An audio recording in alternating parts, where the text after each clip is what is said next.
an idea of something special I want to make for you, I'm going to show you to use these extra large shrimps and put them together into a recipe that will become from now on one of your favorite ones. So come with me to the kitchen. I'll show you how. Shrimp with garbanzo beans, arugula, and sun-dried tomatoes. What a sauté this is. It's wonderful. By the way, not only that, it will make a Chardonnay sauce. You will love the way in which we make this because it's completely full of flavor and a different way to approach it. Something that involves, I'm not telling you the secret. You're going to have to watch. You ready? Let's go at it. Now, usual situation, we want to start out and build the sauce element by element, bringing it to where ultimately will give us the greatest yield of flavor. The beginning always remains fairly simple, remains the same. And you have to remember that when we discuss onions, celery, and carrots, they are present in just about every sauce making technique that exists. This in Italian is called il soffritto, also known as il triumvirato. The meaning of triumvirato means the three famous ones. As Italians, we get to over-romanticize everything. But no matter what type of sauce you make, these flavors bring in the established building block upon which all of the various layers are built upon. How you treat them is extremely important. I see many times that people start out the pan with very hot heat. Very hot heat tends to scorch the veggies. And in my opinion, if you darken them at the very beginning of the sauce, you turn the sauce to a side, which I don't find to be as appealing as it should be. The reason why I always start this on very low heat and bring it to temperature as we go about is because I want 3 to 4 minutes of individual heating in the pan with these ingredients to get for us what we want to have. Once these basically get to a nice softened state, and will be in 3 or 4 minutes, then you start adding the other ingredients. What are the other ingredients that you want to add? Red pepper flakes. The reason why I love red pepper flakes, first and foremost, is because they allow you to control the heat of what it is that you want to do. But there is one ingredient that you have to see that is fantastic. Pancetta. What is pancetta? Pancetta is first and foremost pork belly. Us Italians use this pork belly as one of the building blocks of everything that we make, mostly used for pasta sauces. But I find that the mixing of pork meat with shrimp as a dynamic where almost the yin and yang of things that come in together. Pancetta, when you go to the store, basically looks like something like this. Basically, this, as you can see it, is the belly of the pork that has been rounded and is being tied up and it's been let to cure for quite a bit of time. What we've done with this, we have taken a couple of slices and we've chopped them very fine. Very important for you to realize, if you don't have access to pancetta, because more often than not is only available in Italian deli, the one thing that you want to do is you can basically use bacon, any kind of bacon, even maple glazed bacon if that's the flavor that you like. As you can see, our ingredients are starting to get nice and hot. Here's the moment in which we add the pancetta. Why do we add the pancetta? The fat of the pork, the presence, the flavor of the pancetta itself is right now building this block that gives this sauce a stance that ultimately will be mulled over by the other ingredients, which are not secretive. Here is garlic, cut nice and thick. In the sauces, I don't like to add chopped garlic, especially if I'm going to cook it for a long period of time. I want the garlic itself to continue to cook without turning the sauce one way or the other. There is nothing more dangerous, nothing more difficult, nothing more disappointing when the garlic is used and unfortunately for us burns and it takes the sauce to a direction where we should not have gone. The next addition is an addition of wine. I, in this particular case, love the addition of Chardonnay wine. You can go with any wine you want, even Sauvignon Blanc. But whatever it is, I propose that you use a wine which is dry in character, so maybe nice and buttery with a round body. And this will do it for us. So a little bit. We want now to crank up the heat. You want to let this wine evaporate. When you make this at home, allow for this wine to just reduce by at least half of the amount that you've added. The next addition that we're going to make once the wine has evaporated is chicken stock. I always like chicken stock as my go-to stock. The reason why is because of all the various stocks that you can have access to, it is the most gentle one. Does not have a flavor that completely overtakes the flavoring of the sauce. Bring this to a boil. Once it reaches a boil, reduce it down to a simmer and let it simmer for, I would say, a good 45 minutes. And then we'll strain it. Once we strain it, we go from the looking of this to this other look right over here, and you can see how the sauce is now reduced, it's completely strained, and we'll finish it later on in the plating portion. One ingredient, which is extremely important, is what I'm holding right here in my hand. This is a bay leaf. Fresh bay leaf, if you have an access to it, make even a better sauce. Dry bay leaf is great. This is what you'll find at a regular supermarket. Add it into the sauce. As the sauce is simmering, it will open up, expand into another flavor. Let's deal with the shrimps. These guys are fantastic. By the way, somebody should write me. How do you go with the plural shrimp? Shrimp or shrimps? I have no idea. Lived in this country for so long, I still make up my own words as I go along. Here we go. A little bit of paprika. I like what paprika does in terms of coloring the fish. Onion powder. Oh, yes. And a little bit of garlic powder as well. And then wildly, the next thing that we're going to do is put a little bit of salt. What I like to use is sea salt. People say, Nick, why are you so favorable towards sea salt? In my opinion, what sea salt does for us, it brings out a flavor that really is not aggressive. Has that ever happened to you, for example, you try some salt and you find that it's so aggressive, almost offensive? Sea salt has a smooth, round finish to it, something that truly brings everything into position. So here we go right now with our shrimp. I'm using extra light olive oil. The reason why I'm using extra light olive oil is because we're going to cook with very high heat. And if you were to use extra virgin olive oil on something that cooks with such high heat, might actually cause for the oil to burn. Now let's take a look and see if the oil is ready. Here we go.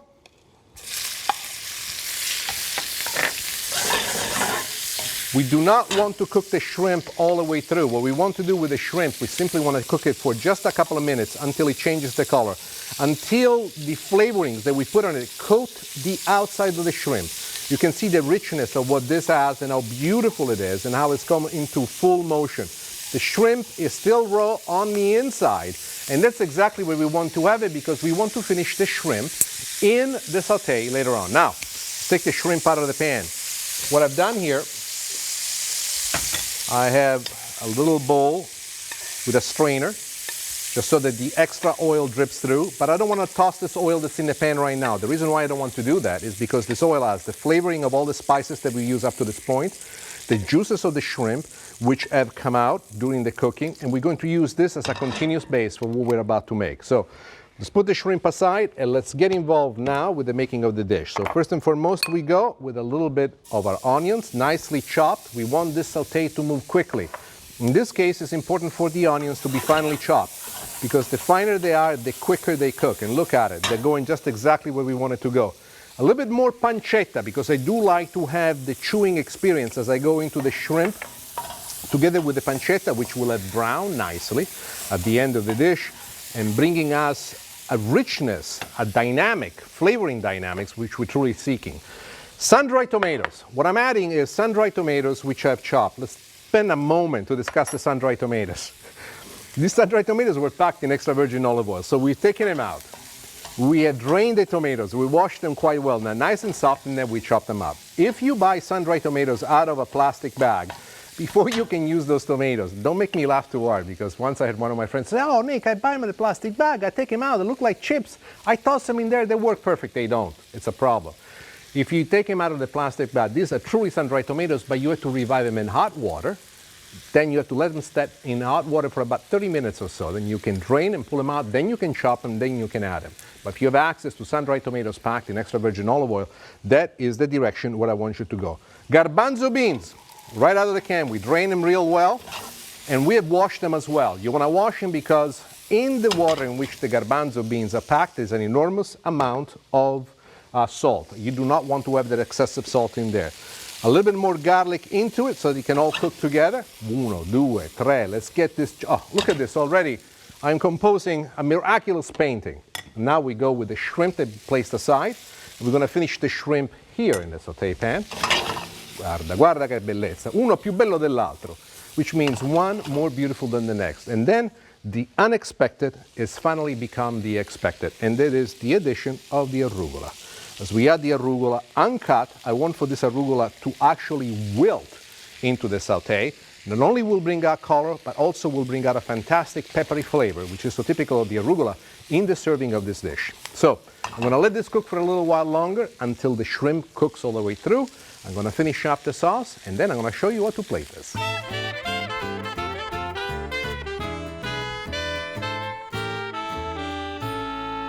Very simple presentation. The shrimp has finished cooking. I'm turning it off. However, one thing that I love at this point is the addition of softened butter. Look what happens once we add the softened butter. Just a tiny bit, that's all that you want. But it gives it a glaze. A glaze that sheens on top of the shrimp. And also, if you do it nice and light, as we're doing it right now, it makes it sparkle. Not just in the eyes, but makes it sparkle overall. The flavor is a softened creaminess to it that brings you exactly to the direction you want to go to. We have our plate here ready. And this is the way I like to do it. Build it right on top of it. This is very country style. Don't stand there and spend too much time on where it goes, where it doesn't go. Make sure that all of the ingredients are present.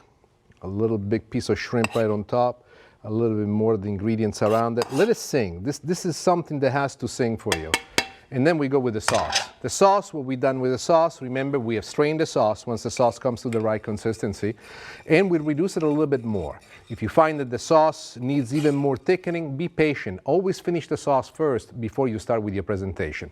So here we have shrimp with garbanzo beans, a little bit of sun-dried tomatoes, arugula, and a Chardonnay sauce. Signori e signori, ecco a voi il mio capolavoro. Ladies and gentlemen, here it is for you, my personal masterpiece. But then again, would you expect anything less?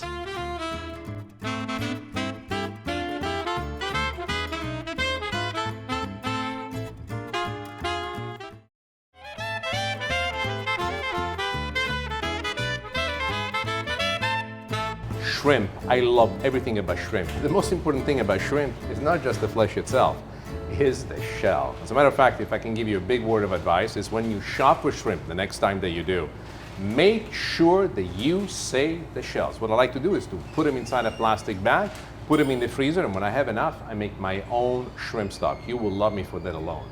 The other thing is how to handle shrimp, how to cook it. Depending on the size, the timing of the cooking varies, but the best way to go at it is with high heat, blasting it for a short period of time. To really bring out the flavor into the shrimp before you cook it is to brush it with a little bit of oil and then spice it up with your own favorite flavor mix of spices. Sugar, salt, pepper, yes, sugar works wonders. Paprika, onion powder, garlic powder, so that when you finally cook it into the oven or under the broiler, immediately all this flavoring become almost a crust-like. On top of it, many times you find yourself in need of small shrimp, but they're not available, and all that you can get is colossal shrimp. If that is the case, do not despair. Simply treat the shrimp as I told you, take the shell out, cut it in small pieces, and do whatever you need to do. Life is made of improvisation. It makes life a lot easier. Roasted shrimp with watermelon and goat cheese salad. Interesting story on how I came up with this recipe, and I'll share it with you in just a moment. But first, let's get cooking. Behind me, the oven is preheated at 500 degrees. Now, let's flavor the shrimp. The flavoring of the shrimp is, I would say, an Ixtellino signature. I'm starting with onion powder. By the way, this type of onion powder is not the powdery one, is the granulated one. In this particular case, if you can, I'm adding now garlic powder. If you can find this, is much better. The reason why I like it so much more is because once this shrimp roasts in the oven, salted by the 500 degrees heat, one of the things that you'll come to love is that you find this little bits of flavoring given to you by these granulated forms of the spices almost to explode outward. Just imagine this as the shrimp is cooking, roasting inside the oven, the juices of the shrimp are coming out, they are embracing these tiny bit granules, and as they do that, they are completely amalgamated into what I refer something that would ultimately lead you into culinary submission. By the way, the last bit of red that you saw added to it, there was paprika. Since we are roasting in the oven with a very high heat, we have to be careful about the kind of oil that we place in our pan. I prefer a non-stick pan so that nothing sticks. In this case, what I'm using is extra light olive oil. Extra light olive oil has the ability to take very high heat, very high smoking point without burning. Very important for you to remember this. Extra virgin olive oil, when cooking with such high heat, might give us a problem in smoking inside the oven. Also, what I want you to do, be a bit organized in making sure that the shrimp is not standing on top of each other. I want them to touch the bottom of the pan so that they cook evenly inside the oven. Now, let's take a look at the watermelon. This watermelon is a beauty. Big slice, about 2 inches. Take a look at this. I mean, you can see how thick it is. How do we get our watermelon to look like tomato? Yeah, this was the idea that I got. I was thinking, look at the tomato salad, the tomato and mozzarella salad that everybody does. Why couldn't I do it with watermelon? And then I thought, what are the ingredients could I put? I opened up the refrigerator, there it was, the goat cheese. And this is really how I was led onto it. What we have in here in my hand is a cookie cutter. Now I'm gonna use this cookie cutter to cut the shape that I want out of the watermelon. Watch how I do it. Very simple. You go straight into it and you cut it all the way through. Separate this away. Now, how do we get this piece out? You can do it with your bare hands, but I find that it's much safer by using an instrument like this wooden spoon and moving it, pushing down with a spoon and moving this up. You see? Very safe, very simple. But we are not done yet. We have to continue with what we need to do, and that is we need to cut it in rounds. Let me show you how to do it. Very simple. Very sharp knife. I'd say about 1/4 inch is what you want to go, and with 1/4 inch you go attentively all the way through. You can make it as thick as you want to. But remember, you don't want to make it so super thick. You want to make it so that it's easy to cut through, easy to glide, and ultimately to create the towers that we want to do. Now, let's lay them all out here because I want to show you how I came up with another idea. Goat cheese. Goat cheese, it's a fantastic cheese. I love it. Creamy, has a nice saltiness to it. It has a presence that really enhances the flavor of everything, but very, very soft. So what do you do with goat cheese? How do you use it in the context of this recipe in a way that's easy to go through and even assemble, especially if you're making it for a large number of people? We're taking the goat cheese out of the plastic wrapping, and usually the goat cheese that you find in your local supermarket is shaped to look like a log. It's been taken out, we place it on a plate like this, and before we cut it, we put it into the freezer, not to freeze it, but to chill it to a heart-like condition. Then it's a lot easier for us to cut the rounds. Now watch, because it's another little trick that you're going to love. You see these rounds right here? These are the rounds that I have laid out, and if you see the visual where I'm going with this, you'll understand what the next step is. Right next to the rounds, I am placing now the rounds of the watermelon. If you don't know that this is watermelon, by the way, the first time I published it in a post that I did, people thought that it was tomato. Here we have a smaller cookie cutter. You say, why? This cookie cutter almost matches the same roundness of the goat cheese, and you'll see how lovely this is. So what I do is I choose the best slices of the watermelon that I have, and I basically cut it into smaller rounds again. Watch this here as well. What you notice is that at this point it's so thin that just by pulling it away with my finger I can do it. You want to have a total of 3. That's all that you need. You don't need any more than that. No, I don't like this slice. I like this one instead. So here you go. And it comes out. We have here all the elements for the making of our salad. We have 2 slices of the goat cheese, 3 slices of the watermelon. The last thing that we need to do is we need to put this shrimp into the oven. Preheated at 500 degrees, we're gonna let it cook for about 4 minutes on one side. We're gonna turn it on the other side, give it another 3 minutes at most, and then bring it right out. And I'm gonna show you exactly how to plate this wonderful salad.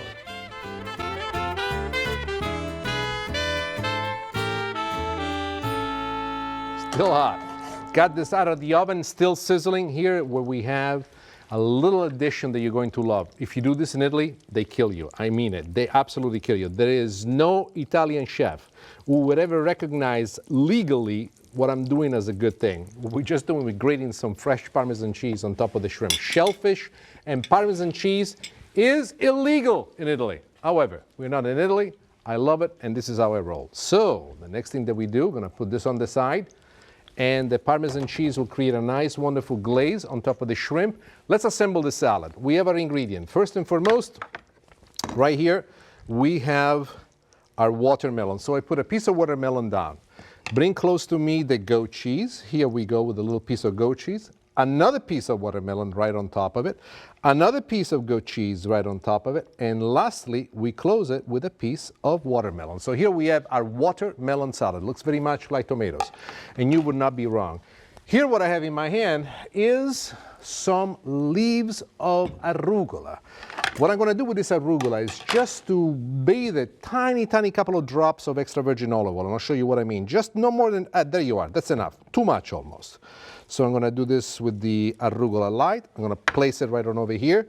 Watch this. This is important. I have balsamic vinegar in here, dark balsamic vinegar. I'm going to place it in here just because I want to use it, and I will show you exactly what I want to do, and I want to have the dexterity and the ability of mixing it together.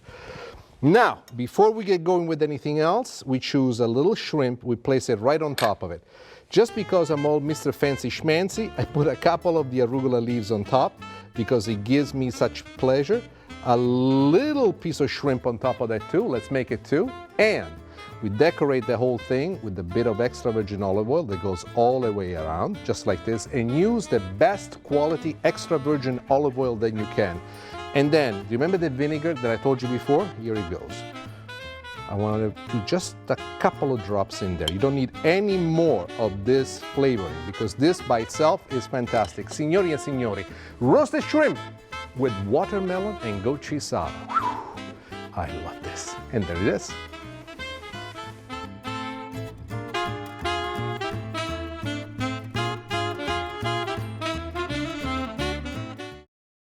Thank you for joining us today. I hope you enjoyed the recipes that we made together. Shrimp with garbanzo beans, arugula, sun-dried tomatoes, and a Chardonnay sauce. And then this wonderful salad with roasted shrimp, goat cheese, watermelon, and even a little bit of arugula. These are very simple recipes, yet very elegant and very powerful. I hope that you will share it with your family and with your friends. And my wish is that you will turn your home into your favorite restaurant. Until next time, ciao a tutti.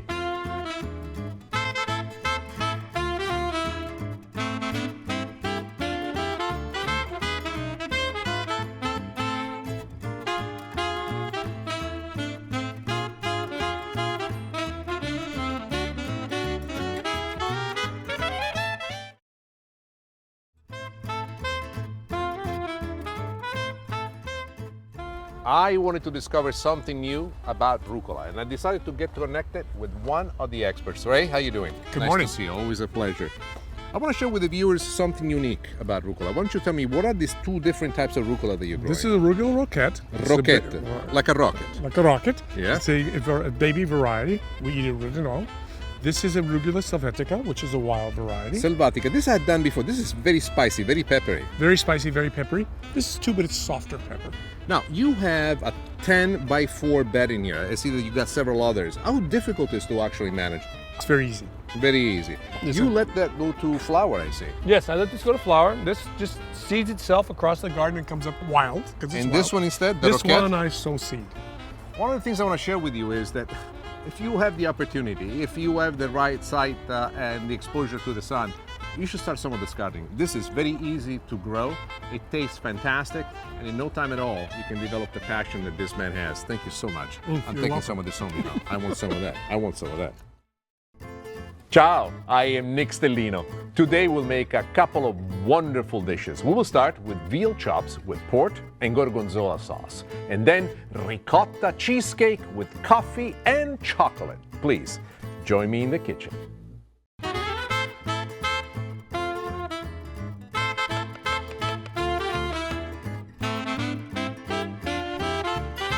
Spicy just right.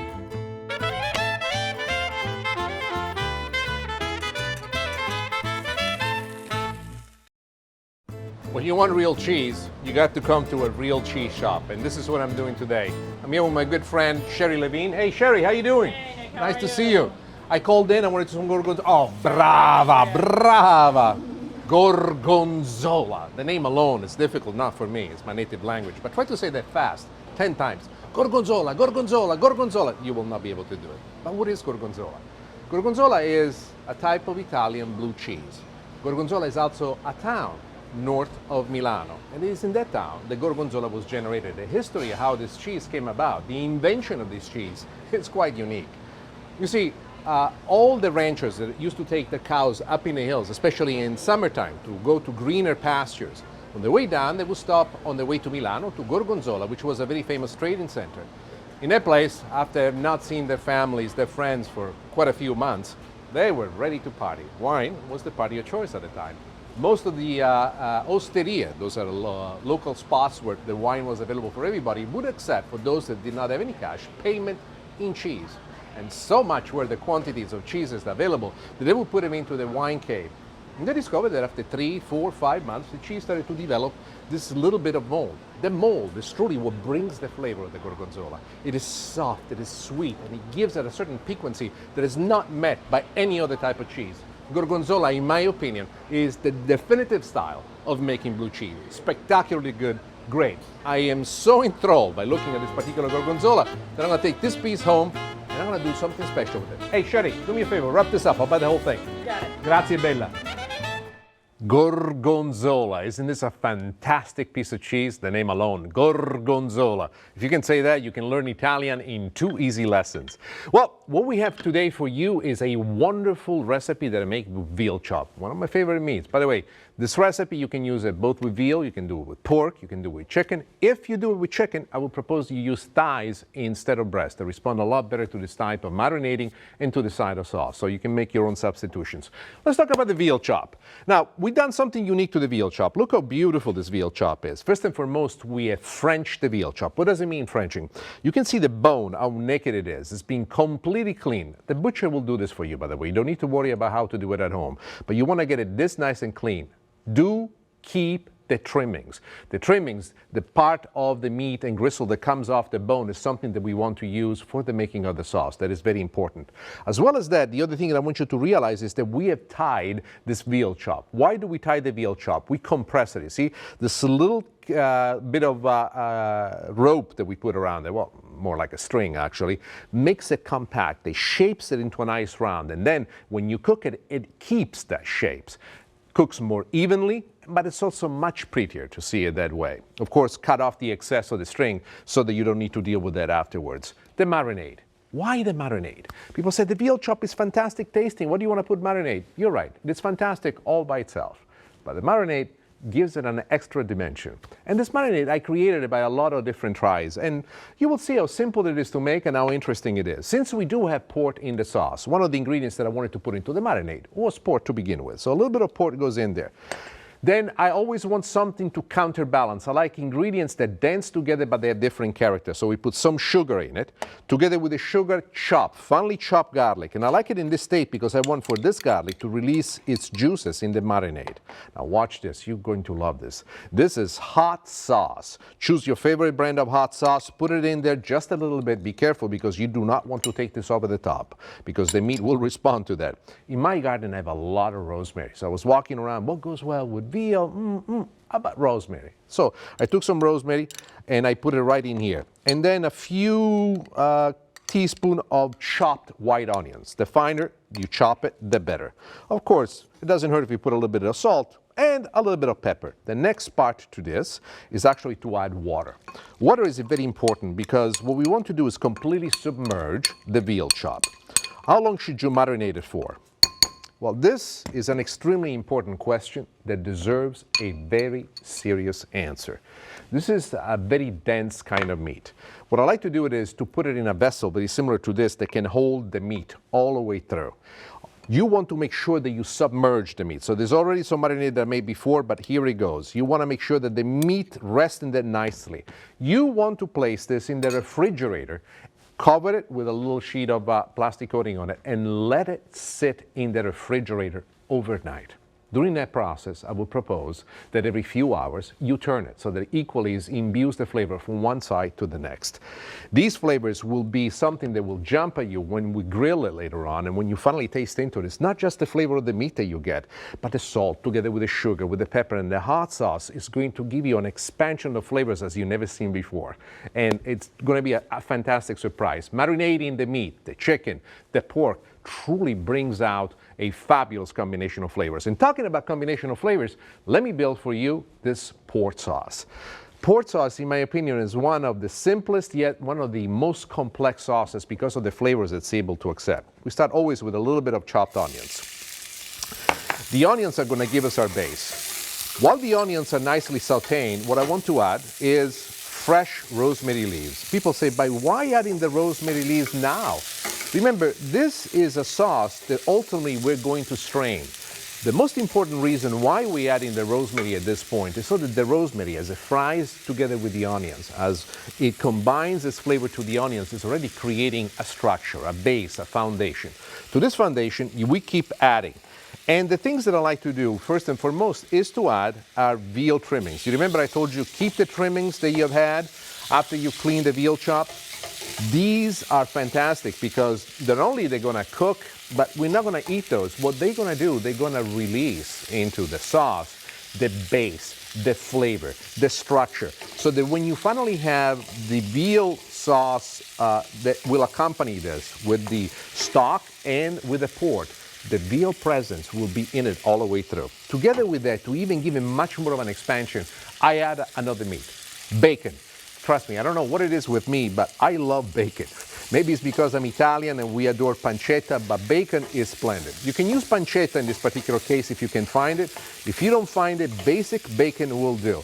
And you will be totally surprised as ultimately you will see how much further this flavoring, this base, this context of building this sauce, what it creates for you. You have to have a visual of where this thing is going to take you. We go then with a little bit of chopped garlic, just a quick saute, and then the most important part, first we put the pork abundantly. The pork is at the base of our sauce. You definitely want to have not just a splash of it, you want to have quite a bit of it. Next to the pork, we go with the chicken stock. The reason why I use chicken stock is because chicken stock has a much gentler flavor. And unlike meat broth, will not overtake the flavoring of this. You want to bring this to a boil. Once it reaches a boil, you want to reduce it down to a simmer, and you want to let it simmer for about 45 minutes. After 45 minutes, we'll strain it, we'll continue, but I'll show that in just a moment. Now we have our grill pan here nice and ready. We'll make it nice and hot.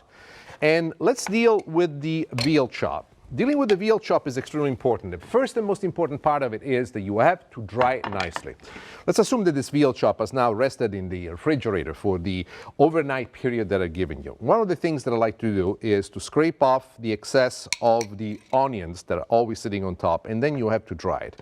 You have to dry it nicely, exactly like this, to make sure that it's as dry as possible before you put it into the pan. Why? If it's wet with the liquid of the marinade, as soon as you put it in the pan at home, if it's a grill pan or even a saute pan, because you can also saute it just as quickly, there will be an enormous amount of splashback.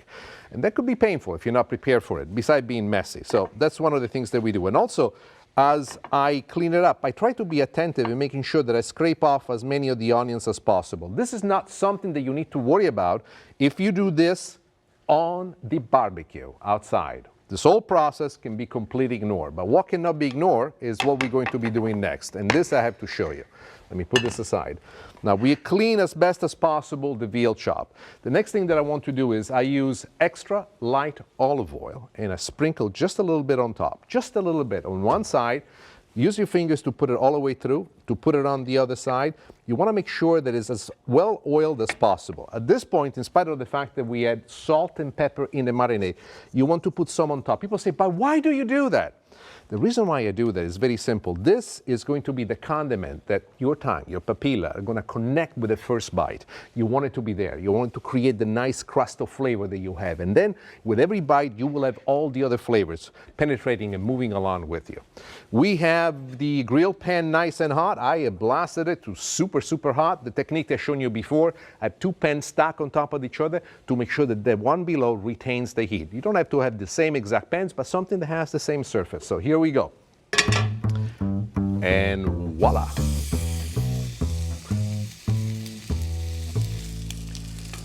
Depending on the size of the veal chop, you want to cook it at least 6 to 8 minutes per side. Once the veal is cooked all the way through to the doneness that you want, just take it off the grill pan, take it off the barbecue, take it off the saute pan, and let it rest for at least 5 minutes. Now, the next thing I'm going to show you is how to finish the sauce and how to plate this wonderful dish.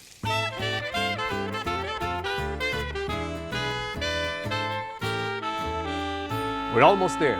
First, let me show you what the veal chop looks like once it's finished. You see this wonderful color? That's a byproduct of the marinade. Pork and sugar that create this wonderful caramel finish to it. Also remember, extremely important, that while it's resting, you cut off the string that we used before to give it a shape. How do I know? Trust me, I've made the mistake before. Let's strain the sauce. Something very important about this. I want to show you a technique on how to strain the sauce without doing too much splashing.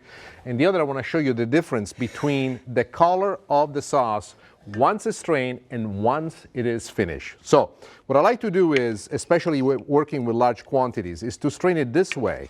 What it prevents from doing is splashing back, and at the same time it gives you control on what it is. This sauce that we made, we have enough for 4 people, even though if they're anything like me, they're gonna fall in love. Look at this.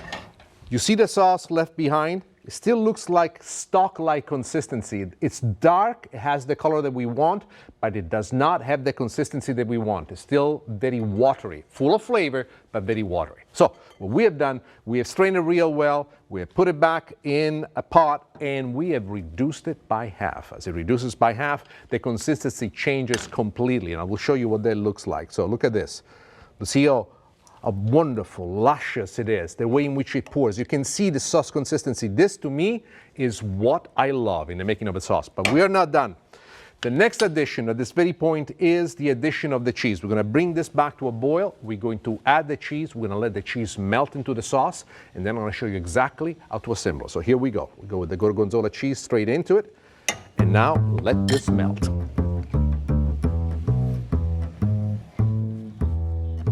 The cheese has completely melted to the sauce. The sauce is ready to go. The last addition that I'm going to do is just a little touch of softened butter. Why do I do that? Really, you don't have to do it, but what it gives is a sheen, and you will see this little sheen is like a coat of clear varnish that goes right on top of it, that shimmers, it flows, and plus it gives it this wonderful buttery taste.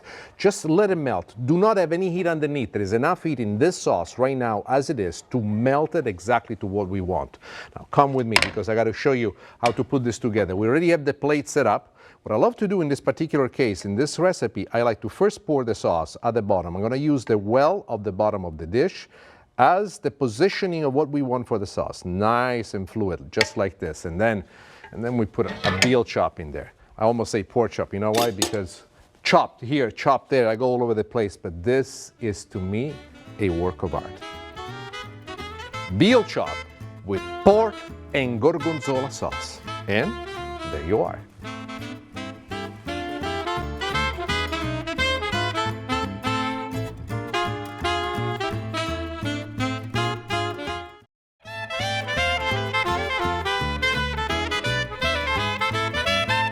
Sherry, you got my brava, grazie. Ricotta.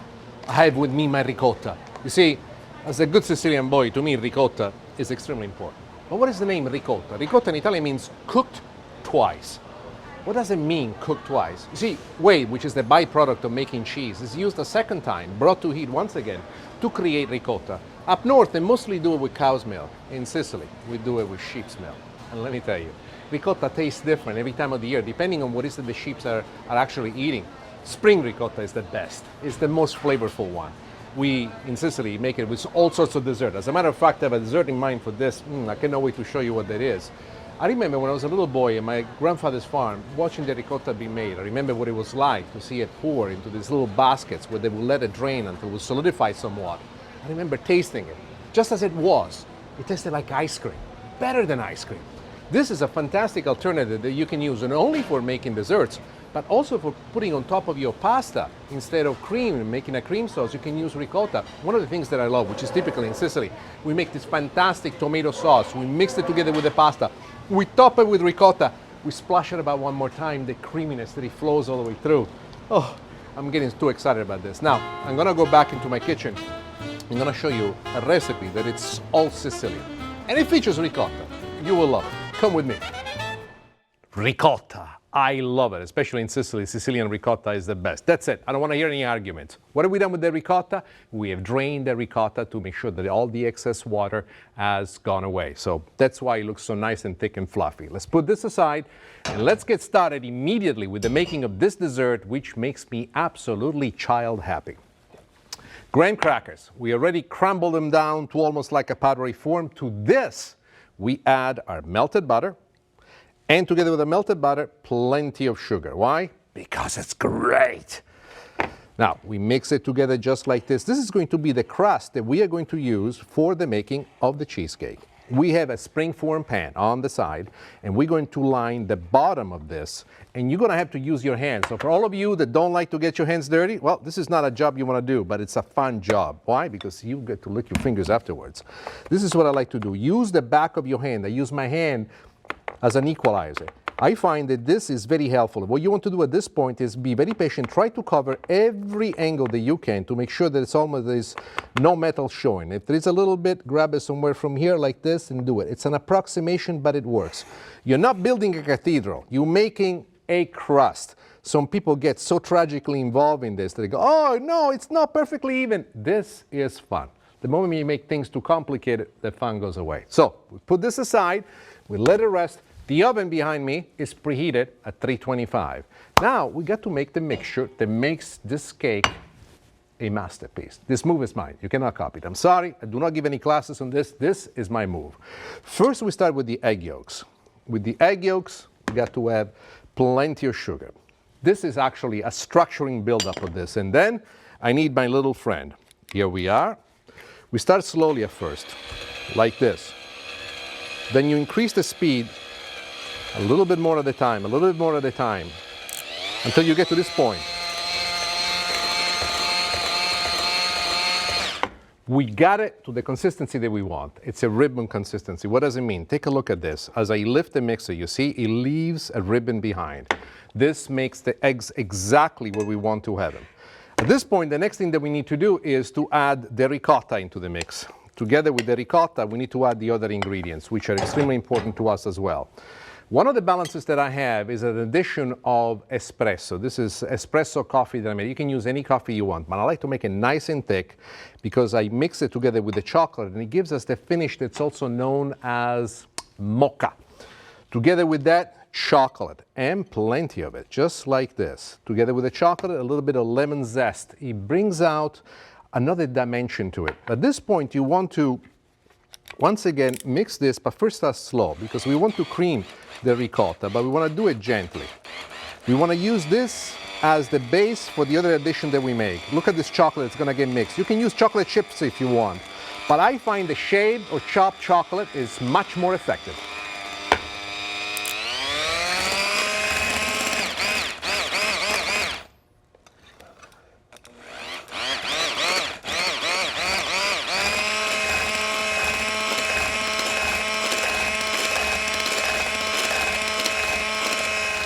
Now, we get the ricotta to the perfect consistency. The next addition is the most crucial and the one that requires the most attention. Ahead of time, we've beaten the egg whites to meringue-like consistency. Beautiful peaks. Now we have to fold them into the cake mixture. This is what a lot of people make a mistake. And the mistake is that they rush and they beat it very fast. What you want to do at this point is the most gentle approach. We've been beating the egg yolks with great violence, turning into a ribbon-like consistency. The egg whites are this consistency so fluffed up because they're full of air. This air is for us the structure that gives the cake its lightness. If you were to move fast and strong against it, ultimately you would have something that has a very flat consistency on the inside. The gentle approach that you have, the loving care on how you fold this from underneath and bring it forth, from underneath and bring it forward, will allow for you to have the perfect ricotta cheesecake, something that will make you say, I am as good as Nick Stellino. And you know what? You are.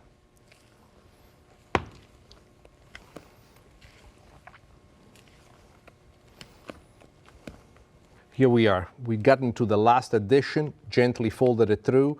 You see all the white bubbles that disappear into the mix. The chocolate is there. It's sustained by the egg yolks together with the ricotta that has this wonderful creamy finish to it. All that we need to do now is to assemble it. This is a spring-form pan, which is ideal for this particular preparation. Now we pour it gently. Let it go to the center first. Let it spread out on its own. Using a spatula like this makes it a lot easier for you to pour everything exactly where you want to have it. Leave a little bit behind because I guarantee you, if you're anything like me, this is the pay that you get as the chef in the kitchen. You have a little taste of what this is all about. Then using the top, you spread it about. Now, let's talk about the temperature once again and the cooking time. 325 is the oven. We're going to put this in the oven for exactly an hour and 15 minutes. Then I want you to take it out. I want you to let it rest for at least 30 minutes until it's nice and cool. I would say cool enough that you can actually handle the pan. without the assistance of any towel. Two schools of thoughts at this point. Some people say, oh, just give it 2 or 3 hours and it will be ready. I personally feel that you should put this in the refrigerator overnight. As it chills, one of the things that I feel that comes together, all the flavors, it's like, it's like when you make a stew, it tastes better the next day. Well, the same thing with my cheesecake. It tastes better the next day. So if you're gonna make this for a party, make it ahead of time and make sure they rest in the refrigerator properly. Let it rest. When it's time to serve it, bring it out. Remember, it's gonna be very, very cold. Let it come to room temperature at least 20, 30 minutes before you serve it, and then cut it into slices. As a matter of fact, I'm gonna show you exactly how to do that.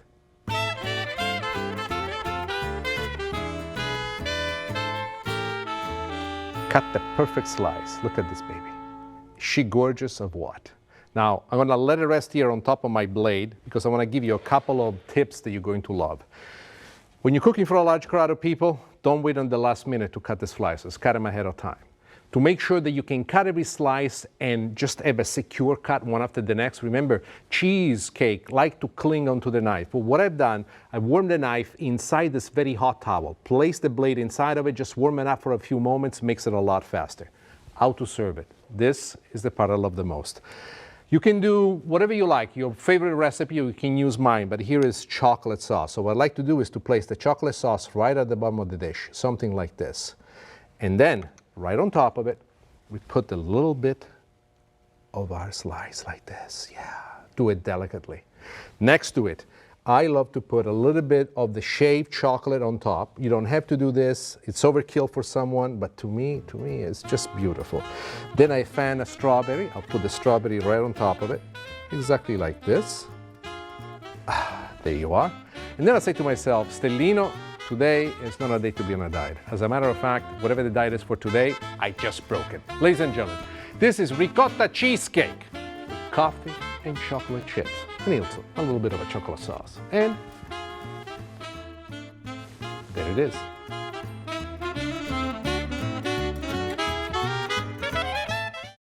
Thank you for spending time with me. I hope you enjoyed the recipes we did for you today. Veal chop with pork and gorgonzola sauce, and then ricotta cheesecake with coffee and chocolate. Hope you will share these recipes with your friends, your family, your neighbor, and I hope that you will learn how to turn your home into your favorite restaurant. Until next time, ciao.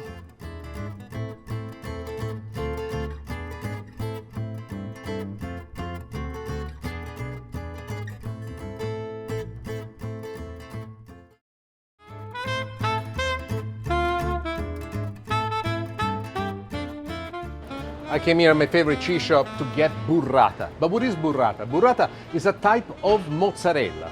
But unlike mozzarella, in spite of the fact that it's made through the same process of pasta filata, burrata is filled both with pieces of mozzarella and with cream, so that when it's sealed, the cream remains on the inside. I think that burrata is almost a built-in dessert because when you cut through it, there is this wonderful creaminess of it, and it's fabulous to be used with a tomato salad or with just about anything that you would want to make. If you never had mozzarella burrata, you must do it.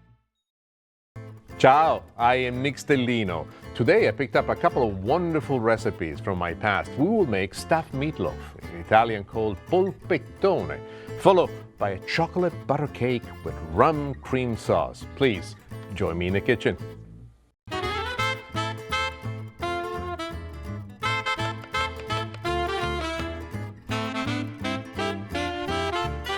Spicy just right.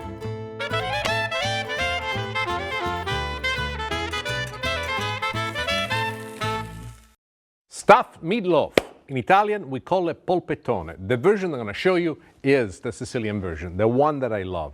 And by the way, the sauce in which we braise it, you can use it to top your spaghetti. Gravy, wonderful. How do we get this going? First and foremost, pay attention to this because it's an unusual way to start a sauce, but it's a way that it's very important. We have here just plain tomato sauce, which are adding to the pan, and then stock. Chicken stock always, because I like the gentle way in which chicken stock renders itself, making it so that the sauce is not overwhelmed by a strong meat flavor. Why do I mix these two? Very important for you to realize that we are going to be braising the polpettone inside the sauce. If we just put tomato sauce, the tomato sauce would reduce and then become real guppy. This way, instead, as it reduces, it maintains a nice fluid amount. And by the time it gets to the perfect rendition, which is the finished product, it will be just the perfect sauce consistency, as most of the chicken stock will have evaporated. It will have gone down to the original rendition of the tomato sauce. So you want to cover this, you want to bring this up to a boil. Once it reaches a boil, lower it down to a simmer while we proceed right now with the mixture of the polpettone. I know I keep calling it polpettone. It's stuffed meatloaf, but trust me, the true Italian word is polpettone. You have to do this with the hand. It makes it even more emphatic. How do we do this? You're going to love this. This is day-old bread, or even more old than a day. The cubes of bread being cut, if you can have a chance to toast them, or even non-toasted will be fine. People say, why do you want to use the bread when you can just use breadcrumbs? I'm glad you asked that question. Actually, I asked it myself, but there is a purpose why I asked it. If you were to use breadcrumbs and put it into the mixture, it would work. It would work very well. But it would be very tough. The finished product is going to be almost brick-like consistency. There is a certain airiness that the bread brings after it's been marinated in milk. Now, if you're allergic to milk, if for whatever reason you cannot have milk, you can marinate it in chicken stock or just plain water. The result is the same. What we want to do right now is to let this bread sit into this flow for about 15-20 minutes until it gets nice and soft. And then, here it is. You have to see this because it's extremely important. This is what the bread will look like after it has marinated inside the milk. As you can see, it's plumped up, has absorbed the milk, it's fluffy, it's nice. What you want to do is squeeze the excess milk, and this is what we're going to do here with the hand. You squeeze it as much as you possibly can. If there's some left behind, it's not a problem. Try to leave as much of the milk behind, because the thing is that the milk would make the mixture too liquid. This right here is one of our main ingredients. But let's go with the other ingredients. I like to put ground beef, ground pork, ground veal. As we are talking, let's get started and let's mix everything together. This is something in which you got to get your hands dirty. Now watch what I do. I grab it fully with a hand like this. I turn it. My hand is my most effective tool, and this technique that I'm showing you right now is I turn the bowl slowly. Now I mix everything is the best way to mix it all. When you use the meat, when you select the meat, you want to go with a good 15% minimum of fat. If you were to use just the leanest cut of beef, the leanest cut of veal, the leanest cut of pork, this would be a problem. During the cooking process, all the juices from the meat will be released into the sauce. And the leaner the meat is, the tougher this whole process would be. Now, to make sure that we bind all the ingredients together, so we have the 3 meats and the bread, one of the addition is definitely egg yolks. So we have here a whole egg that we put in there. We're going to mix it all together. Together with that, you want to make sure that it's absorbed completely. And another binding agent that will work wonders for us is the cheese. You can use grated Parmesan cheese. You can use Romano, provolone, whatever you like. Just go at it. Don't worry about what it looks like at first, because right now what you're seeing is just a mixture. Later, all of these ingredients cooking together will bound themselves into a one solid finished look. This polpettone is really addictive. It is great to make sandwiches with the day after, to serve it. I'll show you the different techniques on how you can go at it. Basically, now we are where we want to be. Let me show you how to assemble it, because there is a special technique on how to do so. What I have in here is cheesecloth. You must be looking at me and saying, oh, he's only using one hand. He's amazing. Yes, I am. But there is a reason why I want to use this hand. I still need to go. I have taken a single large cut of the cheesecloth. And as you can see it, I've folded it on itself. So now basically is 2 sheets kind of a thing. One on top of it, a single one folded in half. I then take the meat, and first and foremost, take a portion of the meat and you put it right in the middle. And you create like a skinny part of it. Watch this, because it's most interesting. Now what I do at this point, I make it as flat as possible. You want to create a dent into the middle of the meat. Right here in this dent, we're going to start to assemble the other ingredients. First, we go with the ham. A ham slice, whichever is your favorite one. In Italian, this type of ham we call it prosciutto cotto. There's a difference between prosciutto and prosciutto cotto. Boiled ham is the definition in Italian of prosciutto cotto. Then take a look at the eggs that we're using. This one I want to show you. This is a regular boiled egg. You see it? Take a look at it. It's got both points on each side. In order to make this more effective, what we have done, we've taken the egg, and if you can see it, the one that I have on the other side, we have cut the end. Why? I'll show you why. As you put the eggs inside, one next to each other, you see how they perfectly get connected. The little bit of the cutting that you do makes the assembly process a lot easier. So here we go with the other eggs as well. And you know what? I need another egg. I'll show you how simple it is to do it. Oh, there you are. Right there it is. I was going to cut the end for you. The next part is the addition of the cheese. You can do it with slices. In Sicily, what we really do, we take either provolone or romano, we cut it in sticks and we put it next to it. But one of the things that I find, if you just put shredded provolone cheese on top of it, is wonderfully fantastic. It's easier to distribute and it just goes exactly where you want. If it goes outside the limit of what you're seeing, a lot of people get really worried about it. Don't. It is not an issue because ultimately everything will melt. Now, we have other meat still available, so what I like to do at this point is take the other meat and just put it on top. Just like this, elongate it as much as you can. Now, watch this, because this is where this whole thing comes together. First, what I do, I force the roundness by just simply doing this. I'm using my hands as a guide. This is the mixture that we want to do. We want to shape it into a log. Once we shape it into a log, we're going to continue, and you see, rolling it as it is. Now we have these two ends. These two ends will dictate for us where we want to go. So I'm going to take this string, I'm going to put it on the end, and I'm going to go around a couple of times, just like this. The excess of the string, just cut it off. You don't need it. The other string now, and I will turn this around, is the defining part of it. Look what I want you to do. I want you to push in and twist. The more you twist this, the more you tighten the inside of it. You see it's becoming more and more of a oval shape, almost like a football. That's what you're thinking of. The more you turn this until it gets to the point where you feel it's nice and tight, keep pushing it down. If some meat is cut in here, it's not a problem. That's not an issue.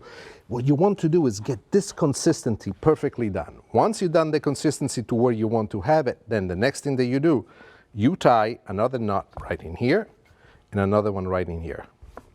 The rest is tying up with the remaining string just so that we make almost like a salami. So you'll see exactly what I mean. Here's the first string that it's important when you assemble this, that all these strings are already cut. It makes your life so much easier. You're going to thank me for that. So I put it underneath, and here we go with the first one, right on top. All of this is for the sole purpose of allowing this meat to keep its shape. And here's the second one. Then the excess, where you want to do it, you just want to cut it off. Now, the one thing that I like to do at the end is also to cut off the ends as much as possible, like this. Over here, over here. Now, we have our log. It's exactly the way we want to have it. This will harden once it goes inside the sauce. The sauce, first you want to bring it to a boil. Once it gets to a boil, you want to reduce and have a nice warm simmer. At this point, we take our polpettone and we place it on the inside. Once we place it on the inside, we cover it again. Why? It's important that you put a cover on it so that the heat that comes from underneath bounces up to the top of the cover, goes back down again. This has to cook between 45 minutes to 60 minutes. Why the difference? The truth is that before you take it out, you want to use a meat thermometer and make sure that on the inside you have at least 150 degrees. Depending on the size of the polpettone, of the meatloaf that you have, you might need more or less time. 45 minutes to 60 minutes is the approximate amount, and it works just perfect. So you cook it for 45 to 60 minutes, extremely important. Every 20 minutes you have to baste it and turn it. Baste it and turn it. Why? It's important as you baste it and as you turn it, it cooks evenly on all sides. I'm going to let this cook now until it's ready, and then I'm going to show you exactly how to finish this dish, and you're going to love the things that I'm going to show you.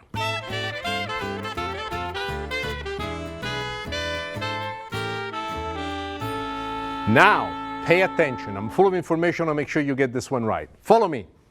This is another polpettone that I made ahead of time. I have cooked it all the way through, the way in which it's supposed to be. As you can see, still has the cheesecloth and the strings all around. I let it cool off. Now, follow me because I'm going to take you to my cutting board. Here's another polpettone that I've also made. I've taken the cheesecloth out altogether. It's nice and cool. As you can see, I can actually touch it. What I propose when you make this at home, after you clean it, put it back in the refrigerator so it becomes nice and cool and much easier to handle. Now, we have to cut this into slices. So watch this. I always like to start from the middle. So we started right here from the middle. We got this. You have to look at this. This is exactly what I call the money shot. You want to pay professional cooking shows? This is it. This is how you do it. I cannot tell you as a kid how excited I was to do this. So you cut a few slices, as thick or as thin as you want. Since this is going to be a man-sized polpettone, we're going to cut them nice and good. So look at this. What I'm using next is a non-stick saute pan that can take the heat. Remember 375, first and foremost, in the bottom we put a little bit of extra virgin olive oil, and then we light our slices right here, just exactly like this. We're gonna put this in the oven and we're gonna let this cook, reheat so to speak, for about 15 minutes, okay? Let's do that. And here it is, nice and hot out of the oven. I love it. It's cooked all the way through. We are now ready to serve. This is how I like to go at it. The sauce that we had reserved